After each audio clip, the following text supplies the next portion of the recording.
Espero que la lectura forastera que les voy a brindar esté a la altura del eterno forastero que es Ribeiro. Voy a comenzar mi charla con dos epígrafes, justamente uno es de Ribeiro, el otro es de Paul Klee, que sirven de antesala o de pórtico al texto que les voy a leer hoy. El primero, de Julio Ramón Ribeiro, dice así: el acto de escribir nos permite aprender una realidad que hasta el momento se nos presentaba de forma incompleta, velada, fugitiva o caótica. Paul Klee. Establecer un punto en el caos es reconocerlo necesariamente gris, en razón de su concentración principal, y conferirle el carácter de centro original, del cual el orden del universo va a brotar e irradiar en todas las dimensiones. El gris no es ni blanco ni negro, o mejor, es tan blanco como negro. Un punto no dimensional que para Klee se sitúa en una intersección o en un cruce de caminos. Del mismo modo que la escritura de un diario íntimo establece un punto intermedio en el orden de la ficción y en el caos de una vida, signada por la superposición, lo incompleto, el desorden y la contingencia. En el caso del diario de Julio Ramón Ribeiro, esto se acentúa hasta devenir en un punto gris intenso que cristaliza el centro original de su universo narrativo, una cruz que es un comienzo del que brota su ficción en todas dimensiones. Y es que Ribeiro se dedicó a narrar sus fracasos ficcionales en la práctica de una escritura invisible, a la manera de aquel diario del protagonista de su cuento La vida gris, que estaba destinado al olvido y que, sin embargo, supuso uno de sus mayores éxitos. Recordemos, nuestro peruano, nuestro eterno forastero, no comenzó a ser reconocido aquí, en su país natal, hasta los años 70, y fuera de las fronteras del Perú apenas fue divulgado entre el público. El éxito sobrevino mucho después, en los 90, cuando publicó 2 tomos de su diario y apenas le quedaban 4 años de vida. Escribe en el diario Ribeiro: escritor discreto, tímido, laborioso, honesto, ejemplar, marginal, intimista, pulcro, lúcido. He allí algunos de los calificativos que me ha dado la crítica. Nadie me ha llamado nunca gran escritor, porque seguramente no soy un gran escritor. A Ribeiro lo empezaron a llamar gran escritor a ambos lados del Atlántico tras su muerte, y en gran parte se debió a la tentación del fracaso, su diario. Tal vez en su valoración anterior pesó su condición de escritor marginal, no solo por los temas que abordó en su obra, sino por su actitud como creador, siempre alejado de la fama, tímidamente pudoroso, enemigo de la farándula mediática, de entrevistas y apariciones en público. Su inclinación al silencio y al retiro lo mantuvo alejado de los circuitos del boom latinoamericano, como sucedió con tantos otros escritores fracasados. Pienso, por ejemplo, en Onetti. Mutatis mutandis, su producción literaria también focalizó la dinámica de los excluidos, de los fracasados que transitan por un mundo, y lo vuelvo a citar a él, más bien sórdido, defectista, donde no ocurre nada grandioso, poblado por pequeños personajes desdichados, sin energía, individualistas y marginados, que viven fuera de la historia, la naturaleza y la comunidad. Fin de cita. Los sentimientos de soledad, frustración, alienación y derrota vertebran, como sabemos, toda su literatura, así como el tono melancólico con tintes de ironía y cinismo que se han convertido en el sello de su identidad narrativa. Otro de los ejes de su ficción que secunda lo que he mencionado es la ética de la escritura, como lo llama Peter Elmore, el compromiso absoluto con la palabra, la honestidad y el trabajo duro con el lenguaje. Vuelvo a citarle: ¿quién, Dios mío, comprenderá que cada palabra que he escrito he tenido que pensarla laboriosamente y la he puesto sin dejarme vencer casi nunca por la facilidad? La prosa de Ribeiro es realmente austera, ¿no? Esa escritura neutral de la que hablaba Julio Ortega, sencilla, precisa, pero ante todo sutil.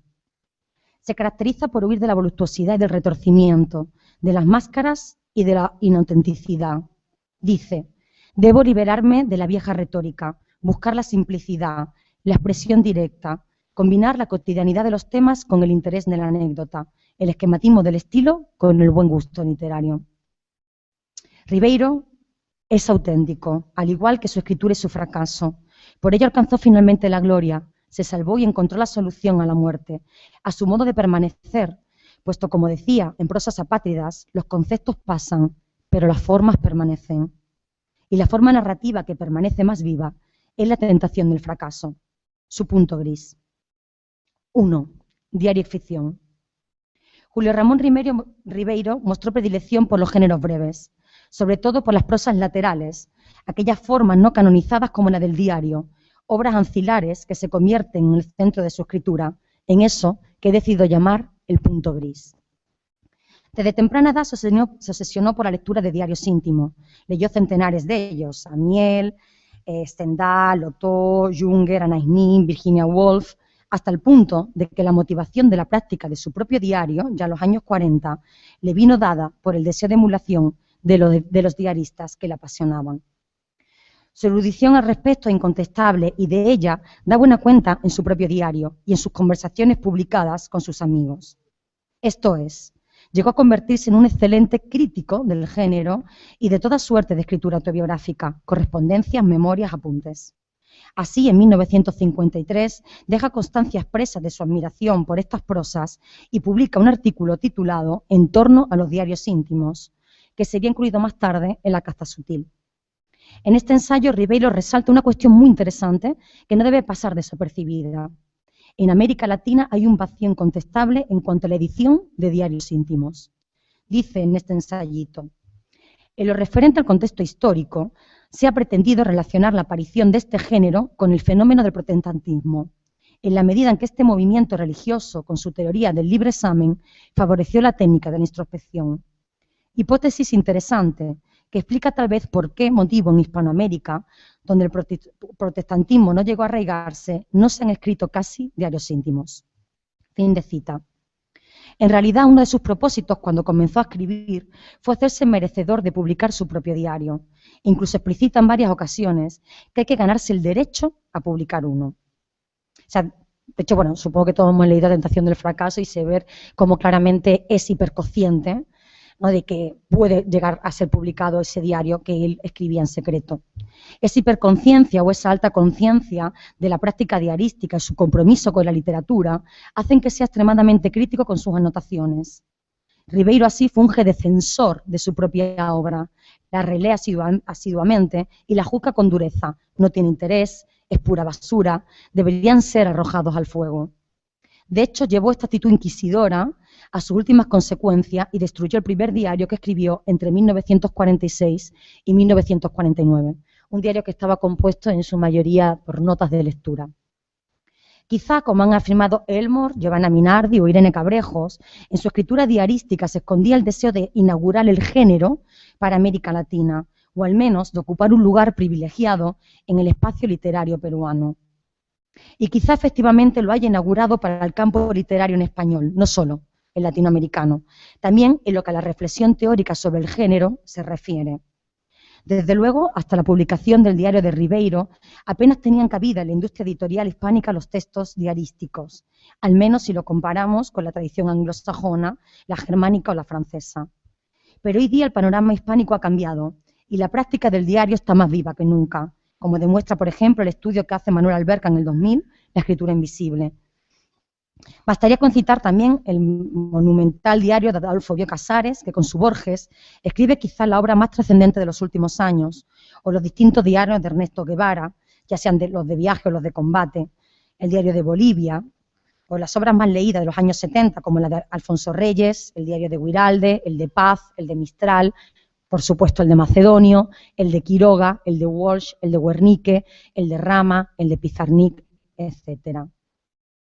También pienso, por ejemplo, en los diarios inéditos de Donoso o de Idea Vilariño. Y en la actualidad, célebres escritores pregonan y defienden esta práctica, como lo hace Ricardo Piglia, con sus diarios famosos de tapa negra, que actúa a la manera de Ribeiro, anunciando su próxima publicación desde hace tiempo, poniendo como siempre el acento en el soporte material del diario y en su condición de fetiche. O, por ejemplo, como lo hacen también Alan Pauls o Rodrigo Asbun. A la luz de este nuevo panorama, hay que reflexionar sobre el hecho de que el diario siempre haya ocupado un lugar marginal para la crítica, que lo ha entendido como una especie de adendum de la obra principal de los escritores. El género además presenta grandes dificultades para su caracterización y abordaje, tales como la multiplicidad de usos discursivos que lo animan, la diversidad estilística, la pluralidad temática, ideológica y cultural, o el despliegue diacónico que ha comportado variaciones capitales en el tiempo, de los cuadernos al blog, a las bitácoras, etc. Igualmente dificulta su estudio el modo en que cambia la perspectiva de la escritura del diario cuando se piensa en su publicación, y en este rubro entraría Ribeiro. Es decir, su relación con el mercado editorial, un eje de estudio especialmente fecundo hoy día. No obstante, todo ello no ha hecho sino identificar y estimular la reflexión acerca de este tipo de escritura, que se ha convertido en un reto crítico y teórico que felizmente se ha ido superando en el último lustro, como prueban los trabajos no solo de Alberca, sino de Manuel Hierro, de Ana Caballé, de Laura Freixas, que publicó un monográfico en la revista Occidente sobre el tema en el 96, o más recientemente de Alberto Giordano en Argentina, de Laureano Bonet en España, Verónica Jiménez en China o Christian Strat en Francia, desde la crítica genética, con quien precisamente estoy coordinando una monografía titulada Diarios de escritores latinoamericanos para la editorial Peter Lang. Al abrigo de estos datos comprobamos que el mapa crítico del género en español ha crecido considerablemente. Tampoco hay que olvidar que la literatura hispánica no ha resultado ajena al sobresaliente desarrollo que están experimentando las escrituras autobiográficas o esas tecnologías del yo, ¿no?, como la llamaba Foucault. La inserción masiva no solo de diarios, sino de epistolarios y memorias en los circuitos de la industria editorial y su movilización predominante es consecuencia del creciente interés tanto del público lector como de la crítica literaria, ¿no? Prácticamente se ha convertido en un bestseller.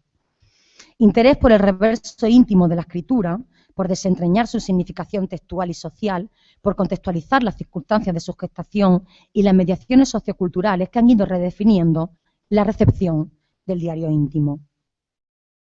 Ciertamente la abundante teoría sobre diarios publicada en estos últimos años, doblada por el interés en la génesis de los textos, ha producido un fervor por el género. El diario es el espacio de escritura donde se forja el estilo y el yo, pero también donde el escritor pone a prueba su propia escritura, el borrador de su obra, el laboratorio de escritura, en tanto que es sometida a incontables modificaciones y relecturas, lo que hace de él un género muy atractivo al ojo crítico. Incluido el de Ribeiro, al que seduce la escritura diarística por ser un modo literario complejo y contradictorio que se resiste a definiciones precisas. Para él, desde luego, el diario tiene una jerarquía de género, aunque en algunos momentos llegó a dudarlo, ¿no? Sobre todo cuando lee a Stendhal. Dice, bueno, después de leer el diario de Stendhal no sé si esto se puede considerar un género literario o no. Pero más adelante cambia su percepción y lo considera un género total. Y es que la singularidad del diario viene dada por su relación con otras prácticas, por su libertad y por la miríada de géneros que alberga. El diario no tiene reglas, como precisó Alain Girard en su afamado estudio Le Journal Intime. Es anarquista, proclive a la fragmentación, la acumulación, a la irregularidad y la intermitencia, y su única atadura es la del calendario, la contingencia pura.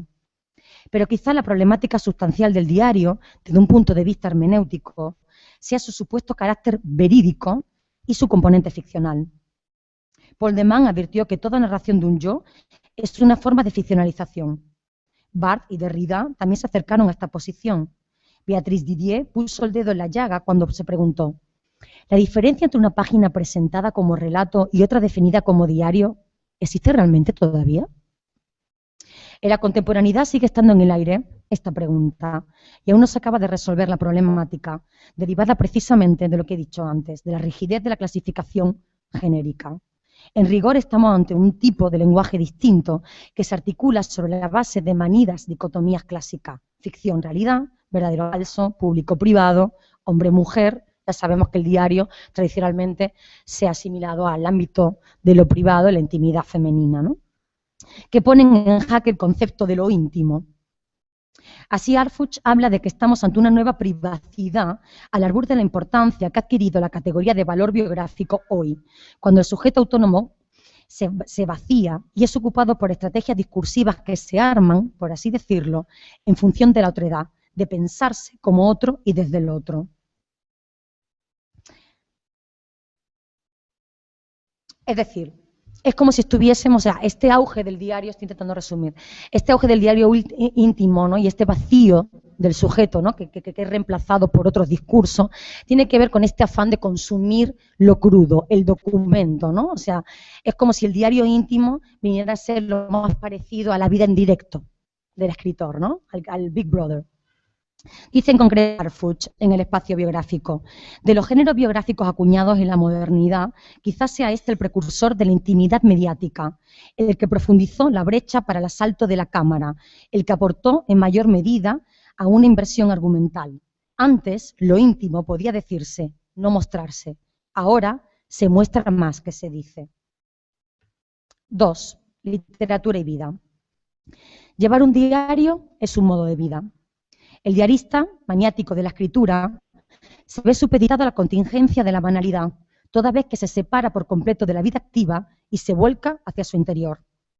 Para Ribeiro, escribir significaba vivir apasionadamente, entregarse, sacrificarse, porque solo cuando dejaba de hacerlo lograba retomar su vida activa, su contacto con el mundo. De hecho, la tensión entre literatura, vida interior, escritura del diario íntimo, y vida, volcada al exterior, disipada y licenciosa, es el asunto nuclear del diario de Julio Ramón Ribeiro. Esta dualidad hombre-escritor recorre de principio a fin la tentación del fracaso.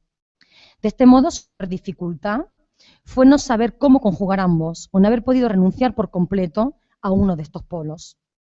Esto hace que la contradicción fluctúe continuamente en el diario. Ora se inclina por el disfrute y por la vida, ora sobreviene el arrepentimiento, ora apuesta por el reclutamiento y el ejercicio literario y sobreviene el agotamiento. Leemos: he querido llevar una existencia intelectual, pero sin renunciar a las perspectivas de una vida holgada, cuando teniendo en cuenta mi escasa capacidad de acción, la obtención de uno de estos objetivos apareja el sacrificio del otro. De este modo, careciendo de fortuna y no poseyendo un gran talento, estoy condenado a ser un mediocre vividor y un escritor mediocre. Pero lo extraordinario es que siempre prevalece su pasión por la literatura, el placer que le produce escribir y vivir de la escritura, que para él no puede compararse con nada, y sobre todo la práctica diarística, de la que nunca se pudo sustraer. Dice más adelante: el diario se convirtió para mí en una necesidad, en una compañía y en un complemento a mi actividad literaria.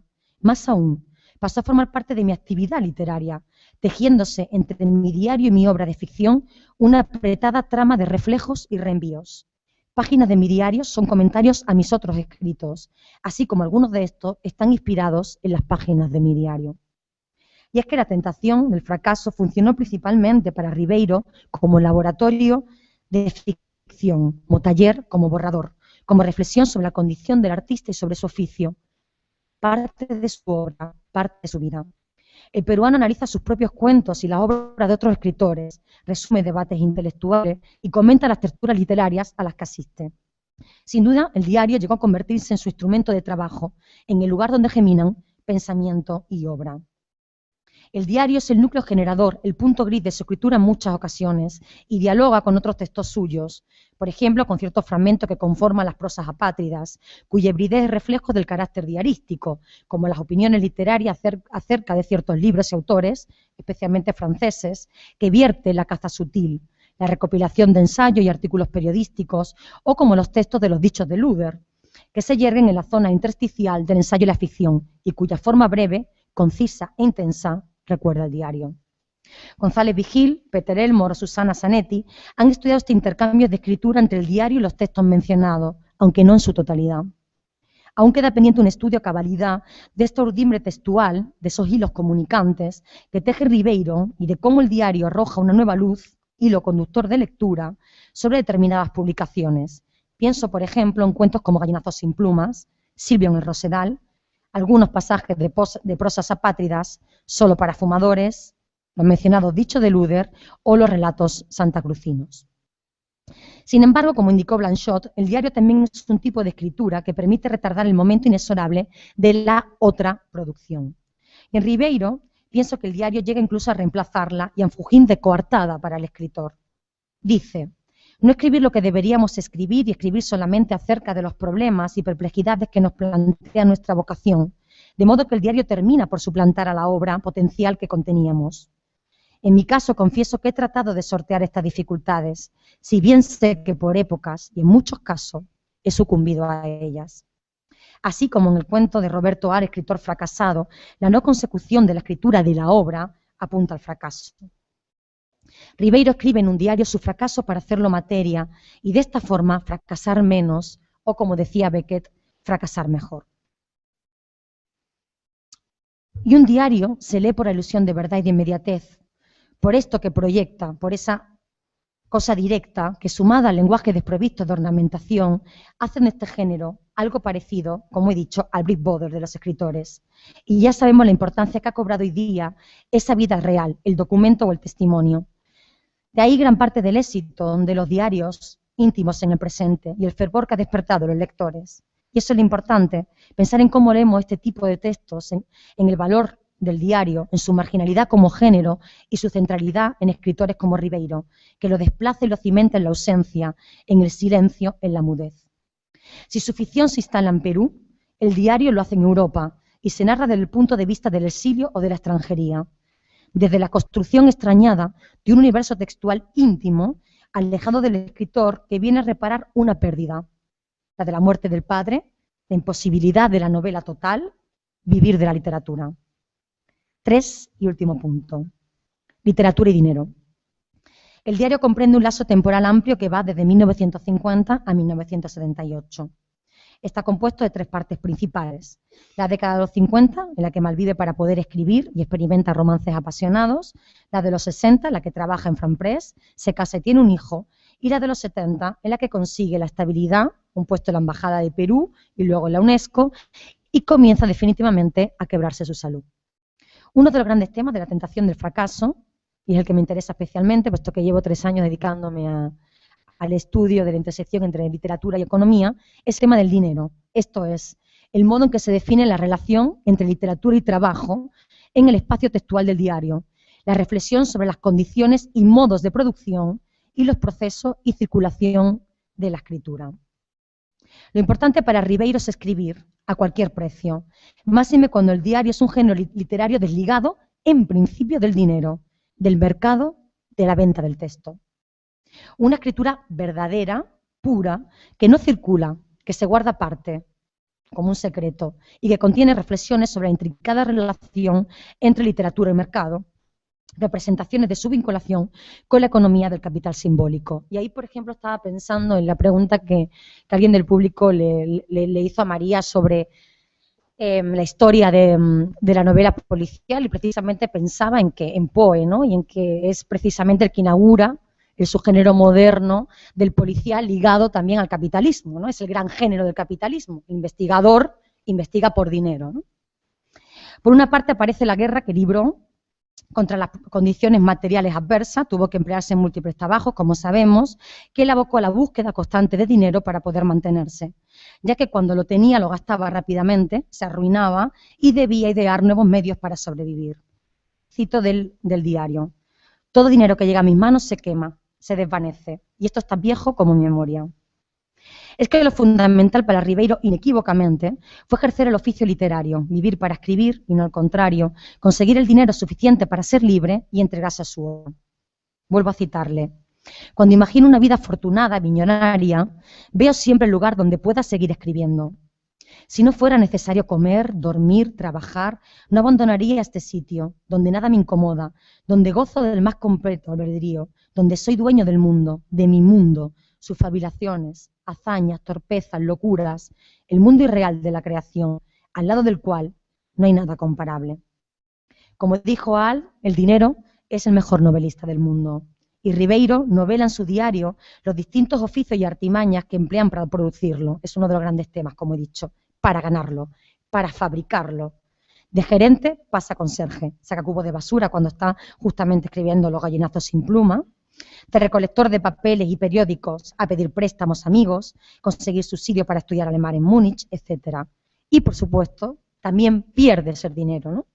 Se lo roban, se lamentan. Yo solamente pido paz, el tiempo suficiente para escribir, dinero para libros y cigarrillos.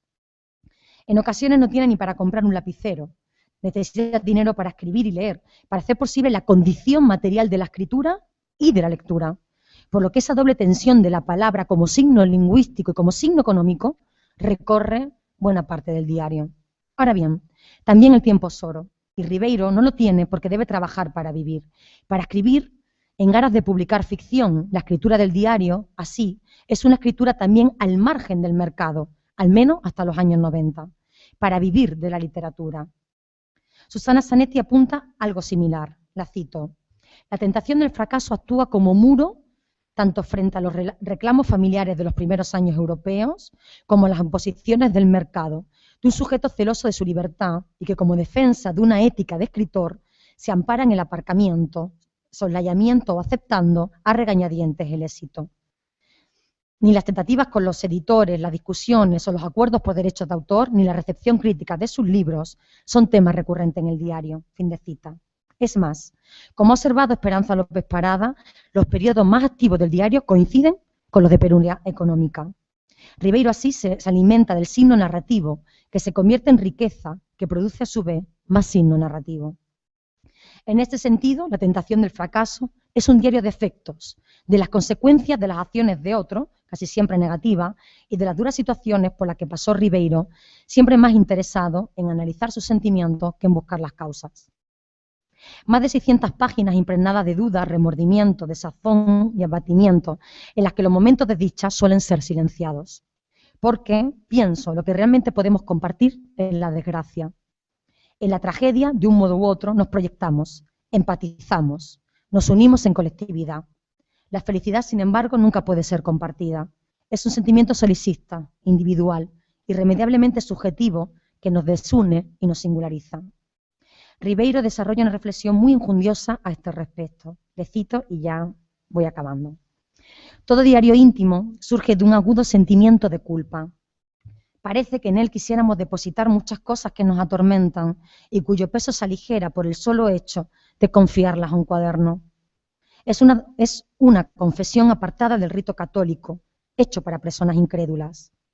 Todo diario es también un prodigio de la hipocresía. Habría que aprender a leer entre líneas, descubrir qué hecho concreto ha dictado tal apunte o tal reflexión.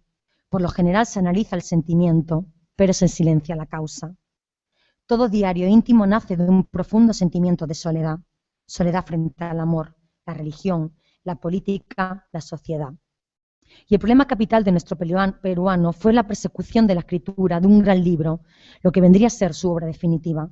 Ribeiro pensaba que esto vendría de la mano del género novelístico, pero se sentía fracasar en este terreno incómodo y esforzado.